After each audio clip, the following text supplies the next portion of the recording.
भगवान के एक नित्य पार्षद हैं और उन पार्षद का नाम है श्री विश्वक्सेन जी महाराज, जो ठाकुर जी के नित्य पार्षद भी हैं और ठाकुर जी जैसे ही हैं। श्री विश्वक्सेन जी,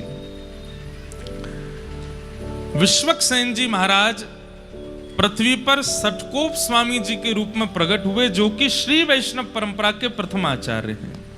श्री सटकोप स्वामी जी महाराज, सटकोप जी के प्रादुर्भाव का चरित्र बहुत सुंदर है। दक्षिण भारत में एक राजा हुए, उनका नाम था करिमारन। तो श्री करिमारन राजा जो थे, ये राम नाम में बड़ी निष्ठा थी इनकी, राम राम राम राम जपते ही रहते थे।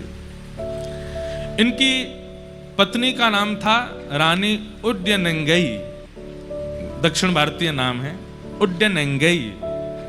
तो करिमारन राजा और इनकी पत्नी रानी उड्डयनंगई, ये दोनों भगवत परायण भक्त थे। राजा दिन रात राम नाम के आश्रय में ही रहते थे। रानी अपने पति के आश्रित रहती थी। एक दिन दोनों राजा और रानी कहीं जा रहे थे मार्ग में, तभी आपको शंख चक्र गदा पद्मधारी श्रीमन नारायण भगवान का एक सुंदर मंदिर दिखाई दिया। तो एक बार आप दोनों जा रहे थे, तभी आपने देखा कि एक मंदिर में सुंदर श्री विग्रह ठाकुर जी का विराजमान है। और उस विग्रह को देख करके रानी वहीं रुक गई। राजा तो दंडवत करने लगे, प्रणाम करने पर रानी के नेत्र खुले रह गए ठाकुर जी का रूप लावण्य देख करके। रूप देख करके, स्वरूप देख करके रानी नेत्र झपकना भूल गई। राजा ने कहा, देवी क्या हुआ? रूप देखिए कितने सुंदर हैं ठाकुर जी। बोले कुछ मांग लो ठाकुर जी से। तो रानी ने क्या कहा?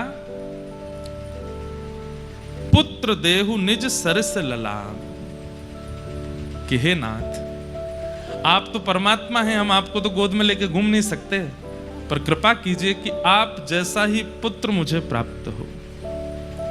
आप जैसे रूप हैं, आपके जैसी भुजाएं हैं, आपका जैसा स्वरूप है, ऐसा ही पुत्र मेरे जीवन में आ जाए जिसको मैं गोद में खिला सकूं।